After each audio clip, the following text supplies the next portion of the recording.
credentials? To be honest, it's totally taken over my life because this has ruined my life. I'm sorry. This has changed my entire life. Yes. You know, work-wise, family-wise, friend-wise.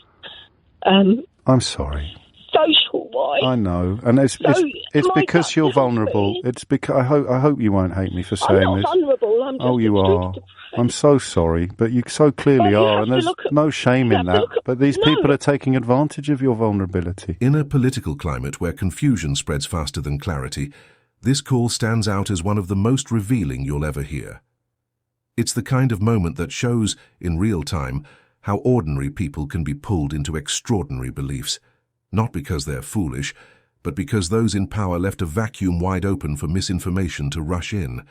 Before we dive into the full story, comment where you're watching from and don't forget to like and subscribe so you don't miss the next one. Now, with the latest COVID report landing like a thunderbolt, laying bare just how chaotic, delayed, and dangerously inconsistent the government's response truly was, this moment hits even harder. It's a perfect snapshot of the anti-science fog that settled over the country when leadership faltered and guidance fractured. So in this video, we're going to revisit a call that encapsulates the very heart of that confusion. A call that shows, step by step, how someone can end up believing the unbelievable when the institutions meant to inform and protect them fail to hold the line.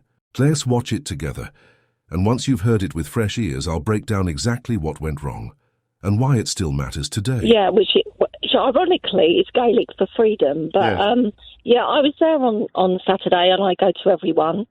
I find it quite empowering, and it's the only time that I feel like I'm not on my own, because obviously there's not many people. There's more people willing to go along with this than there are to stand out. What was it about? If you were, it was for me and many that I was with, etc. It's just about ending all of this. But we have to just live with this. Let's get rid of the masks. Let's stop the lockdowns. Let's open our businesses. You know, no jabs. That's like, oh God. It's just. And where do you get? What are your main sources of information, Saoirse? Well, I look. I don't watch television. I don't read newspapers for a start. Yeah. I just search all their own websites. Who? The CDC, the WHO, the WEF, the British Medical Journal, and then obviously. Well, they're all united in thinking that masks and lockdowns are a good idea. But so where do you? So sorry, I didn't express myself properly. Where do you get the information upon which you base your conviction that all of the medical agencies you've just described are somehow wrong? Who is it that's right in your view? Do you know something? You can read both sides of any story. No, I know, but I don't know what the other side is. I know what the science is. What I'm saying is that I've listened. So where do you go to get the people who tell you that masks are a bad idea and that vaccines are a bad idea and that lockdowns are a bad idea? And presumably they think people haven't died of coronavirus? Well, I'm not saying vaccines per se. For me, this is not a vaccine. It's an mRNA. Yes. It's still under trial. Everyone that's taken I don't want to run out of time. I just want to push you towards where you get your information from. So I'm on various groups all around the world, and lots of people share their knowledge. Who are they? Who are they? All normal, regular people, and a lot of lawyers. But if you broke your leg, you wouldn't go to a normal, regular person, would you? You'd go to a doctor. Do you know what? If I broke my leg, I wouldn't go near a hospital right now. But have you heard of Dr. Dolores Carhill? No, of course I haven't. She's fantastic. Right, what's she a doctor of? She's a scientist. What's she a doctor of? 20-odd years of virology and vaccines and all sorts. She's amazing. Right. Okay. Dr. Rashid Buttar. If you trust the science, then look at the science overall. And where do you find these people? All over the internet. All over the internet. And why do you think their genius hasn't been more widely recognised by the world? Because you're shut down. You're fact-checked. So how do you find them then? Before. What's wrong with fact-checking? But have you heard of this before? I've never heard of fact-checking until this last year. But anything that you try and share, you know what facts are. You know what facts are. Yeah. And you know what checking is. Right. Okay. So you know what fact checking is all your life. You're not allowed to go against what the government You're allowed to, but you have to have proof and you have to have evidence. And I mean, but these are scientists. These are actual scientists as well that are saying this is wrong. Right, and how much effort do you put into exploring their credentials? To be honest, it's totally taken over my life because this has ruined my life. I'm sorry. This has changed my entire life. Yes. You know, work-wise, family-wise, friend-wise. I'm sorry. Social-wise. I know, and it's because you're vulnerable. It's because I hope you won't hate me for saying this. I'm not vulnerable. I'm just you are. depressed. I'm so sorry, but you so clearly are, and there's no shame in that. But these people are taking advantage of your vulnerability. No, not these people. The girls. But you just said if you broke your leg, you wouldn't go to a hospital. No, I wouldn't. No, I wouldn't go to a hospital. That's so silly. The first thing they do is say... No, the first thing they do is say, how did you break your leg? No, do you know what? I promise you. No, just trust me on this, will you, please? No, my gut feeling is telling me, and like I say, I've done a lot of research, and it is very, very, very deep.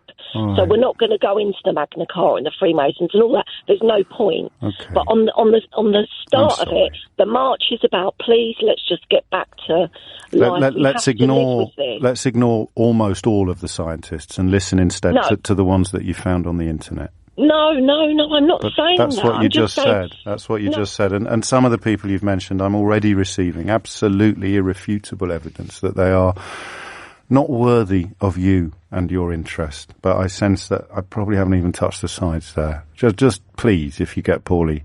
What we've just listened to deserves a proper unpacking, because it wasn't merely uncomfortable. It was revealing.